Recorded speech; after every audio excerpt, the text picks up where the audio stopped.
Guys, तो हमें अभी आधी रात को भूख लगी है और दीदी ने अभी मैगी बनाई और मैंने हलवा बनाया। ओके। और हम परेशान हो गए हैं इस भूख से। हमें हर घड़ी भूख लगी रहती है यार, क्या। तो अभी हमने हलवा बनाने को रख दिया है, पर मुझे समझ नहीं आ रहा है इसके बाद क्या करना है। थोड़ा थोड़ा तो जल, अब इसके बाद मुझे समझ नहीं आया कि मैं इसमें पानी डाल दूँ थोड़ी सी या फिर क्या करूँ मैं। ऐसा करते हैं, पानी डाल देते हैं। हलवा तो बना रही हूँ मैं, पर इसमें पता नहीं है मुझे पानी कितना डलेगा, इसलिए बहुत पानी डाल दिया इसके अंदर। ठीक है, अब इसमें बहुत पानी डाल दिया। अब पता नहीं लग रहा है मेरे को कितना पानी डालना है इसमें।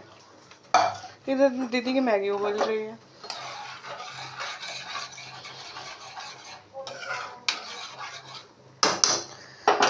तो